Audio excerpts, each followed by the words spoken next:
A mensagem que Deus colocou na minha mente para transmitir, partilhar com vocês hoje é: Deus usa os fracos, Deus usa os pecadores, Deus usa os complexados. Deus não precisa dos talentosos, Deus não precisa dos melhores, Deus não precisa dos mais bem dotados, dos mais intelectuais, Deus não precisa dos mais inteligentes. Deus usa pessoas ordinárias, pessoas comuns, simples. Abraham Lincoln disse: o Senhor deve ter amado muito o povo comum, pois fez muitos deles. Palavras de Abraham Lincoln. Deus ama as pessoas comuns e quer se manifestar no mundo através de um poder transformador, através da sua graça, operando nessas pessoas comuns que não foram bafejadas com os privilégios, pelos confortos ou pelas comodidades da vida. Por isso eu quero ler com vocês o que está em primeira carta de Paulo aos Coríntios. Abra sua Bíblia. Na primeira carta de Paulo aos Coríntios, capítulo 1, e os versos 26 a 29. Preste muito atenção naquilo que Deus está falando para você nesta manhã. Talvez eu esteja falando para alguém que tenha complexos, talvez por causa do cabelo, por causa talvez do nariz, talvez porque é muito baixo, ou é muito alto, ou é muito magro, ou é muito gordo, ou tem pouca inteligência, ou não tem cultura. Enfim, queridos, Satanás nos atormenta com complexos, milhares de complexos. E Satanás tenta neutralizar você através dos complexos, neutralizar a sua vida, suas ações. E você se recolhe e você se anula por causa de complexos. Por que Deus não me fez daquele jeito? Por que Deus não me usa daquela forma? Por que Deus não me dá aquela voz? E você está desprezando o dom e o talento que Deus deu a você, e enfeitiçado pelos dons e talentos que Deus deu para os outros.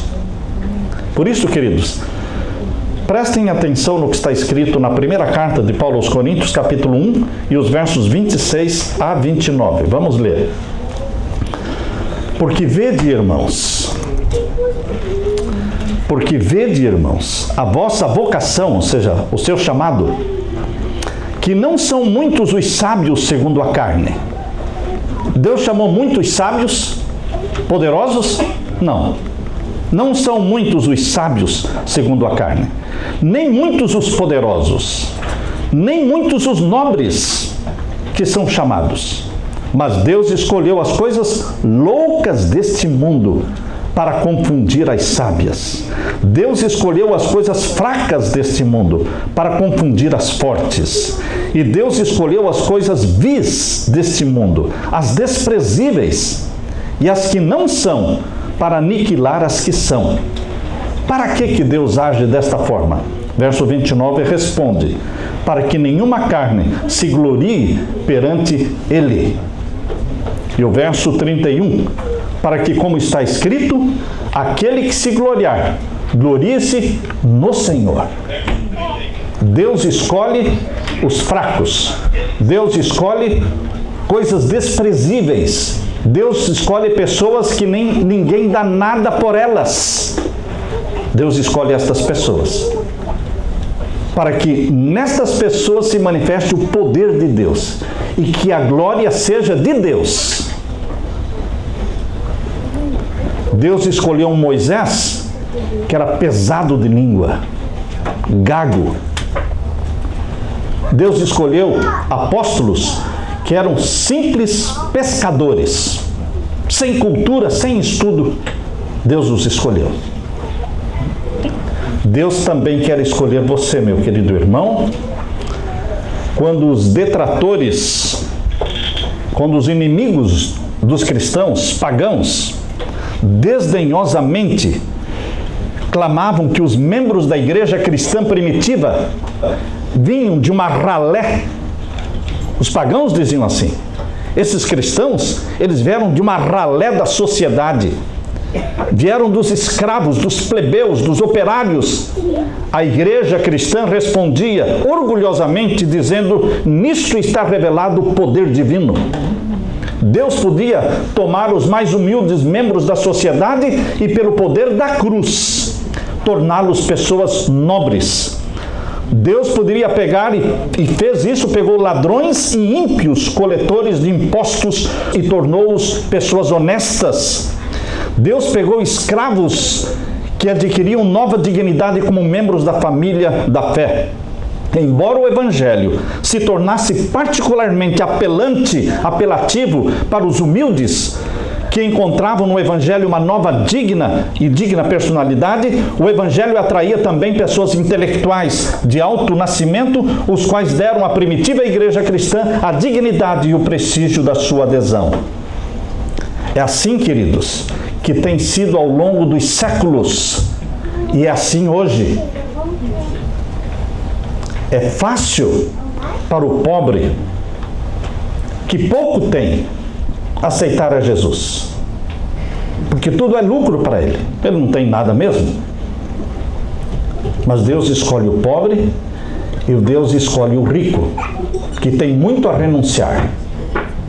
Tem status para renunciar, tem amizades para renunciar. Queridos, no cristianismo não há lugar para a glória humana. Vou repetir. No cristianismo não há lugar para a glória humana. Antes de Deus usar uma pessoa, Deus a lança no pó. Deus a humilha, para que ele aprenda a ser humilde. Não tem um jeitinho da gente aprender a ser humilde sem ser humilhado? Não tem. Para Deus nos ensinar a ser humilde, Ele permite que sejamos humilhados. Foi assim que Moisés se tornou humilde, sendo humilhado, fugiu, ficou 40 anos no anonimato no deserto. Queridos, no cristianismo não há lugar para a glória humana.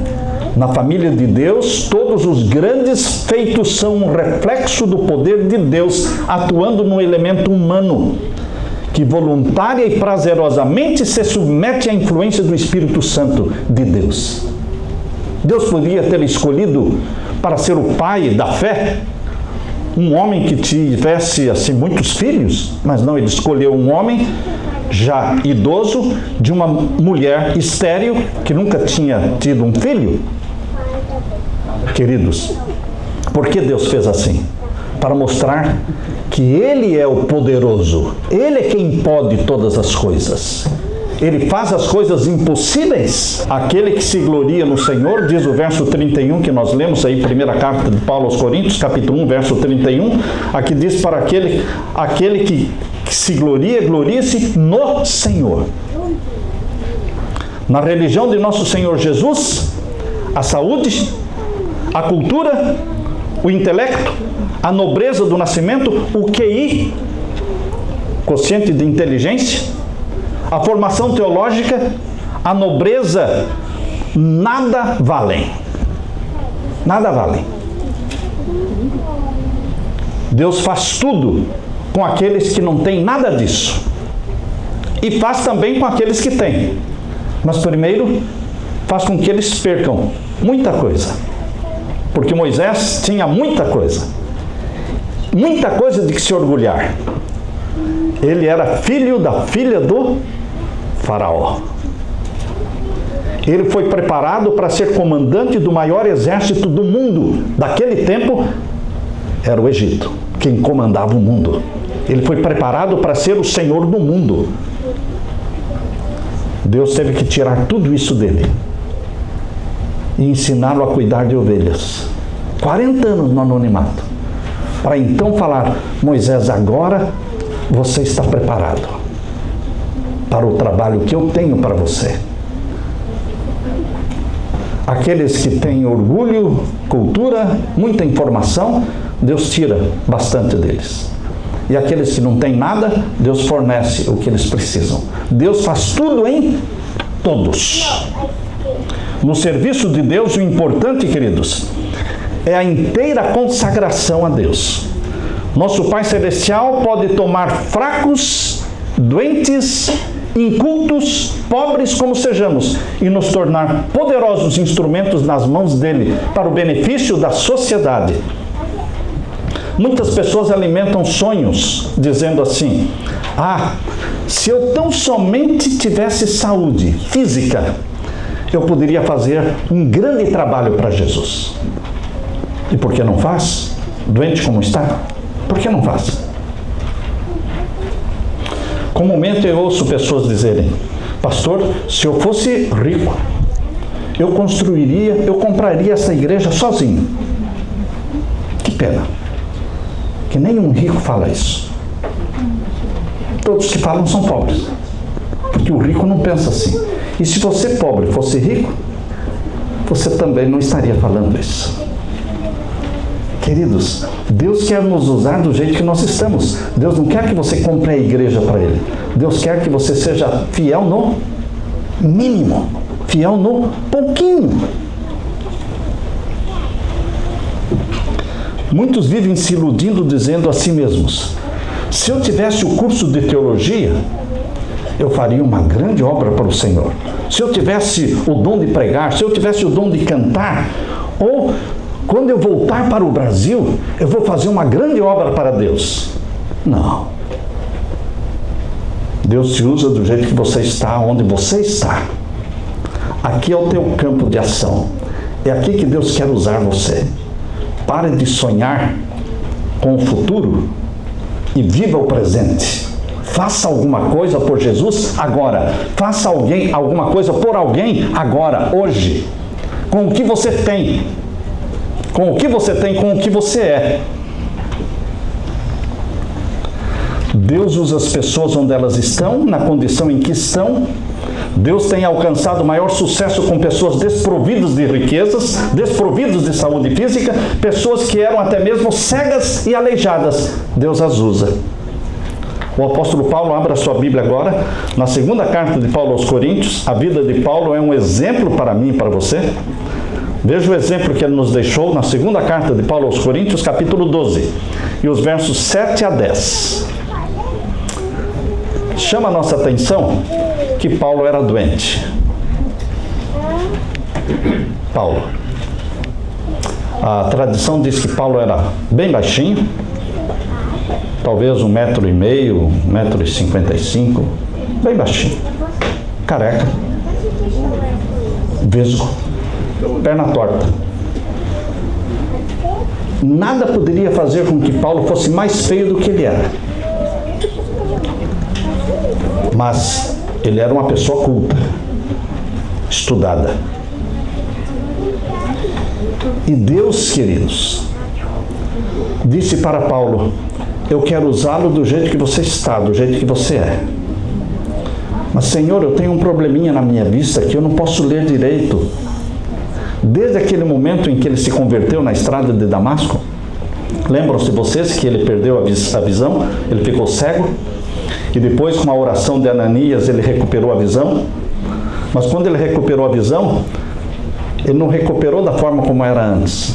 Ficou um negócio incomodando, cada vez que ele piscava doía. É como se tivesse ali uma areinha dentro do olho dele. Que coisa que incomoda é quando você tem algo dentro do seu olho.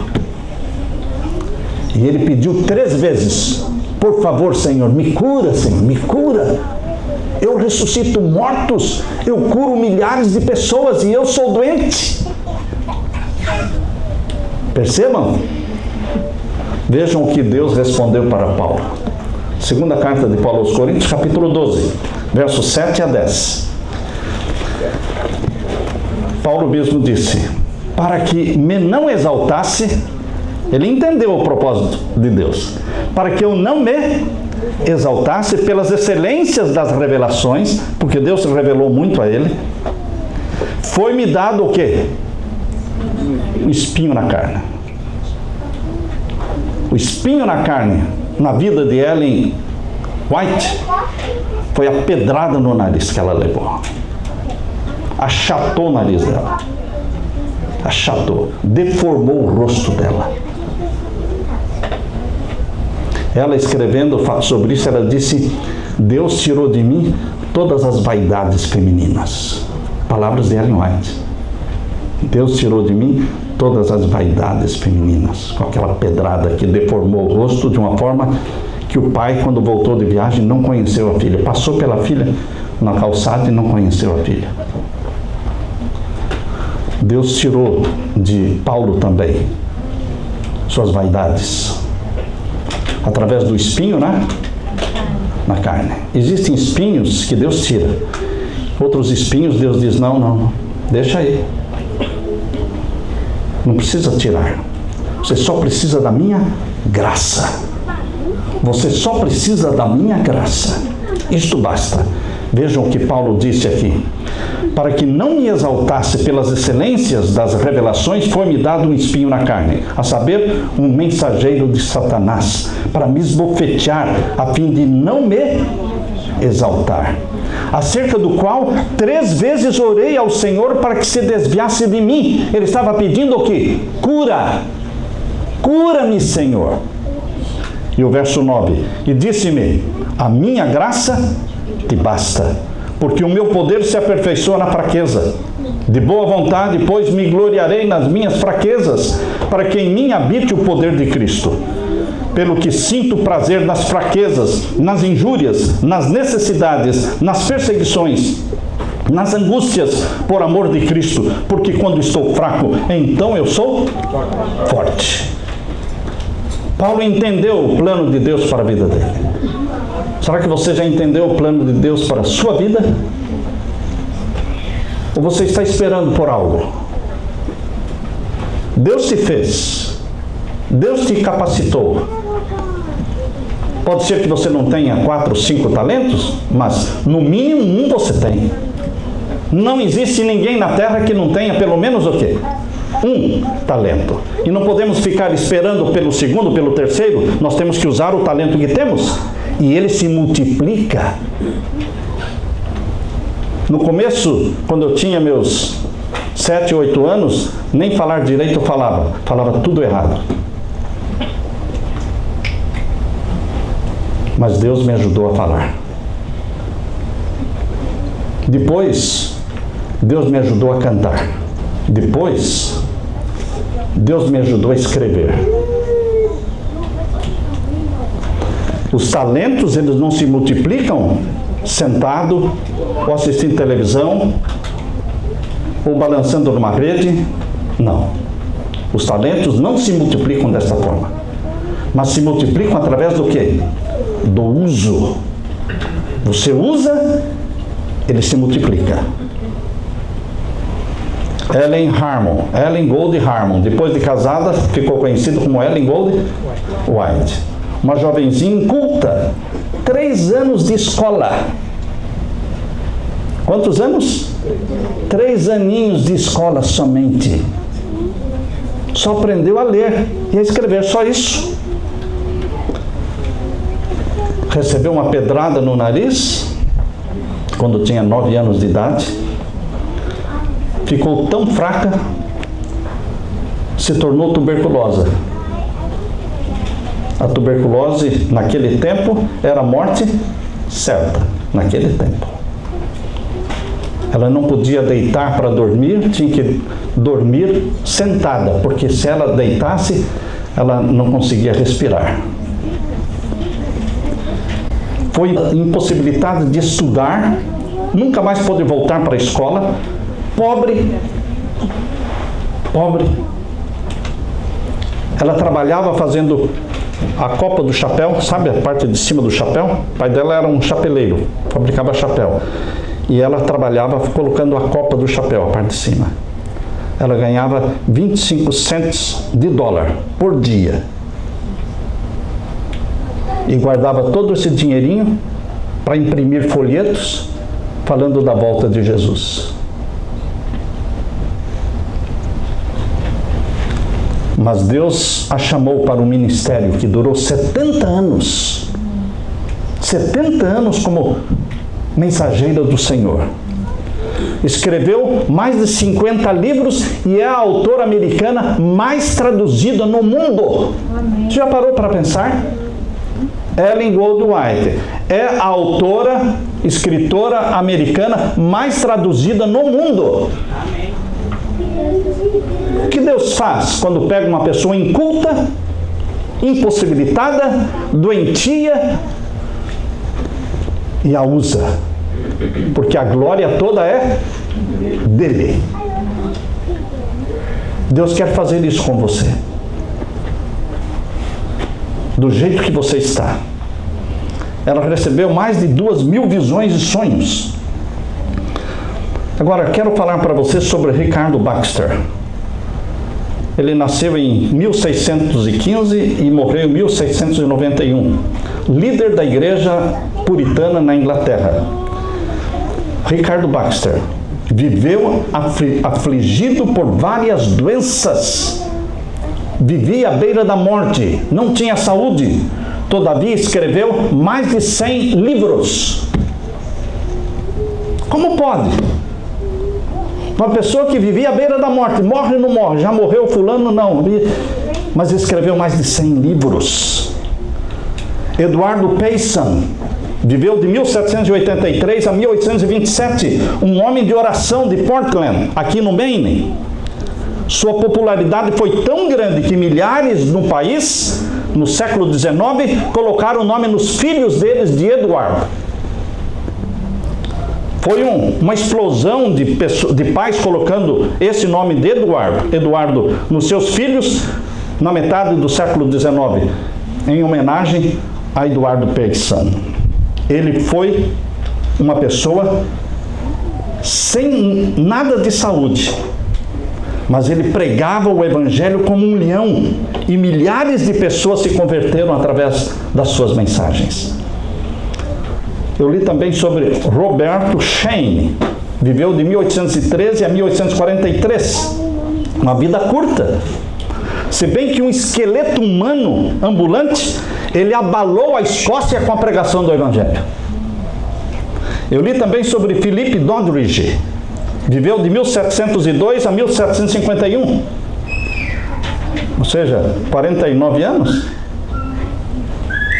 Apesar de ter sido aconselhado por seus amigos a nunca se tornar pastor, porque ele tinha péssima saúde, mas ele tornou-se uma das grandes testemunhas de Deus no púlpito. Fazendo uma pesquisa, eu pude descobrir que algumas pessoas famosas no mundo tinham doenças e eram aleijadas, eram pessoas que tinham deficiência física. Eu li sobre Lord Byron, que viveu de 1788 a 1824, um dos grandes poetas da Inglaterra. Ele tinha um pé torto. Poderia ter vivido no complexo, não é? Porque ele tinha um pé torto, mas não, ele se tornou um dos grandes poetas da Inglaterra. Robert Louis Stevenson viveu de 1850 a 1894, poeta escocês, escritor e músico. Ele está entre os 26 mais famosos autores, mais traduzidos no mundo. Ele está entre os 26, Robert Louis Stevenson. Ele disse: por 14 anos não tenho tido um dia sequer de saúde. Eu escrevo aos pedaços por causa da tosse. Ele tinha tuberculose. Stevenson tinha tuberculose. Ele dizia: eu escrevo aos pedaços por causa da tosse. Eu escrevo com hemorragia. Porém, tenho feito o meu trabalho incansavelmente e a batalha continua. Uriah Smith, um dos fundadores e pioneiros da Igreja Adventista do Sétimo Dia, ele tinha uma perna de pau. Mas foi ele quem escreveu as primeiras doutrinas fundamentais da Igreja Adventista. Como nós temos hoje, foi ele quem escreveu. Queridos, Helen Keller, vocês já ouviram falar? Uma autora conferencista norte-americana que perdeu a visão e perdeu a audição, ou seja, cega e surda, desde os 19 meses de vida. Mas a despeito das suas deficiências, ela escreveu: cada dia da minha vida eu agradeço a Deus 3 coisas. Helen Keller falando: dou graças a Deus por me haver concedido conhecimento das suas obras. Dou profundas graças porque Ele pôs em minhas trevas a lâmpada da fé.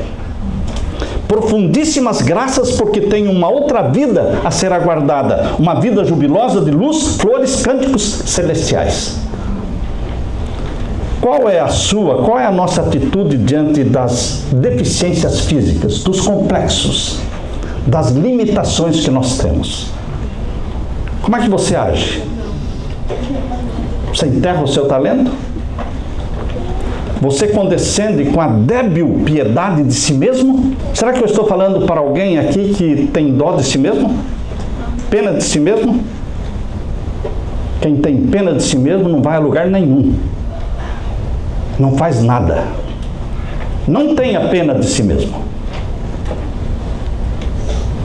Você costuma se depreciar aos próprios olhos? Você se deprecia? Eu não valho nada. Ninguém dá nada por mim. Ninguém me cumprimenta. Ninguém me olha. Você se deprecia? Eu sou burro. Eu sou um idiota. Eu não sei fazer nada. Você se deprecia? Isso é pecado, porque você está depreciando uma obra-prima de Deus. Você tem talentos, use-os, multiplique-os.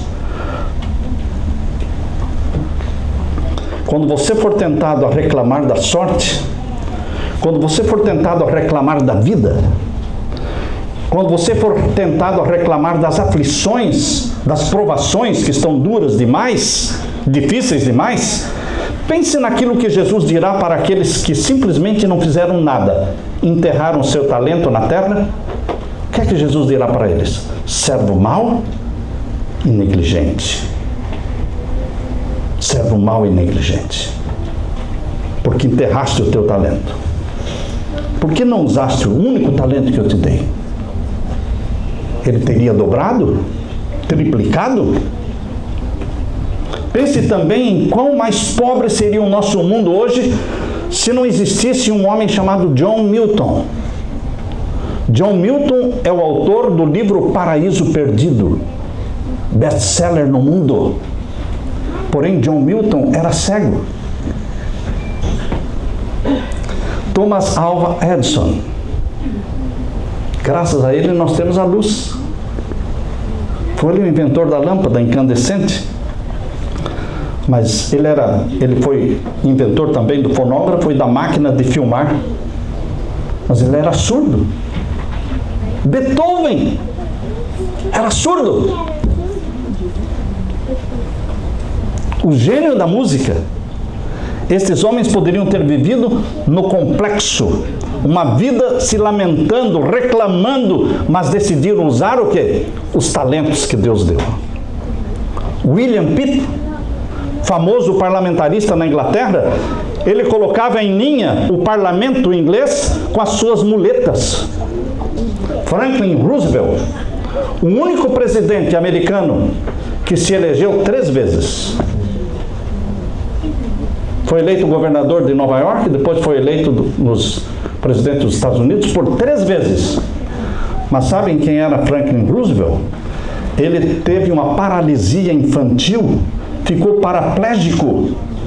Porém, mesmo de aparelhos e de muletas, tornou-se governador de New York, depois 3 vezes eleito presidente dos Estados Unidos. Poderia ter morrido ou vivido uma vida inútil, paraplégico. Antônio Feliciano de Castilho. Já ouviram falar nesse nome?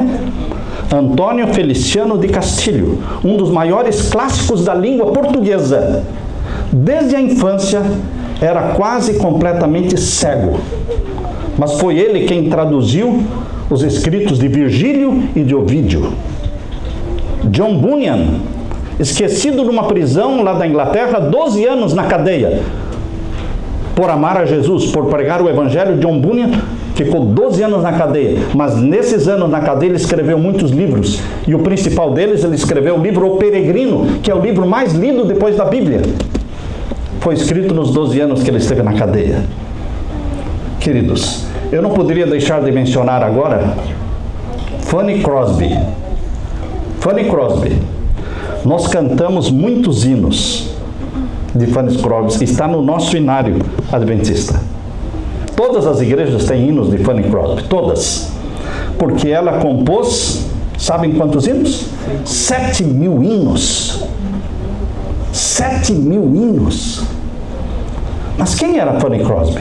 Cega. Com poucos meses de vida ela ficou cega, vítima do erro do médico. Mas com 10 anos de idade, Fanny Crosby conhecia a Bíblia como poucos a conhecem. Converteu-se ao ouvir cantar o hino de Isaac Watts, A Revelação da Cruz. Casou-se com um professor de cegos, que também era cego. Fanny Crosby se tornou, pela graça de Deus, a maior autora de hinos que o mundo já conheceu. Ela viveu 95 anos, faleceu em 1915. Queridos, o que é que eu estou tentando dizer? Que Deus quer te usar. Deus quer te usar não no Brasil. Os que estão no Brasil, que estão me assistindo pela internet, Deus os usará ali. Mas os que estão aqui, Deus os usará aqui. Quem está no Japão, Deus os usará no Japão. Deus te usa onde você estiver e do jeito que você estiver. Você tem que se prontificar. Eis-me aqui, Senhor, envia-me a mim, usa-me. Deus possui uma universidade chamada a Universidade das Aflições. As aflições da vida, os entraves físicos, são por Deus muitas vezes permitidos para que suspiremos mais por Ele. Quando a pessoa está com dor, ela suspira mais e ora mais. A criança se afasta do papai e vai correndo pelo parque. É quando o cachorro bravo aparece, que ele grita pelo pai e pela mãe e corre desesperado em busca do pai e da mãe. Deus permite que alguns cachorros apareçam na nossa vida para nos fazerem correr para Ele. Queridos, corramos constantemente para os braços dele e clamemos pelo socorro sempre presente na hora da angústia. Foi a cegueira de Paulo que o ajudou a ver Jesus. Foi a cegueira de Sansão. Lembra-se que Sansão ficou cego? E aí ele conseguiu ver Deus. Morreu salvo, porque morreu cego. Deus teve que permitir ele perder os olhos, porque senão ele ia se perder com aqueles olhos. Mas ele perdeu a visão e se salvou, porque aí ele viu Deus. As estrelas brilham mais nas noites mais escuras. Há uma pedrinha em quase todos os sapatos. Assim como há uma areia na concha da ostra, para poder produzir o quê? A pérola. Não existiriam pérolas se não existissem grãozinhos de areias dentro da coxa, machucando.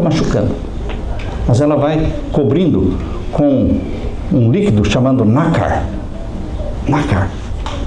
E aquela pedrinha se transforma em pérola. Deus permite uma pedrinha no seu sapato, mas não para xingar, não para reclamar. É para você se agarrar a Ele. As tempestades levam os navios para onde? Para onde as tempestades levam os navios? Para os portos. Há frutas que só se tornam doces depois que cai a geada. Deus às vezes põe os homens e mulheres de costas no chão a fim de que eles possam olhar para cima. Se o dinheiro do filho pródigo não tivesse acabado, ele nunca teria voltado para a casa do pai. Está vendo a bênção do dinheiro acabar? A gente ora mais. Senhor, o aluguel está vencendo, eu não tenho dinheiro. A minha geladeira está vazia, não tenho o que comer. E você clama, você ora mais. Por isso Deus permitiu que o dinheiro do filho pródigo acabasse. Assim ele voltou para a casa do pai. As aflições, os sofrimentos são os nossos melhores educadores, queridos. Podemos ver mais longe através de uma lágrima do que através de um telescópio. As feridas abertas em nossa alma são portas por onde Deus opera. Vou repetir, irmãos. As feridas abertas em nossa alma, são portas abertas por onde Deus opera. Louvado seja Deus pelos entraves e aflições que nos obrigam a correr para Ele e falar: usa-me e ajuda-me, Senhor, em nome de Jesus. Amém? Amém. Aleluia.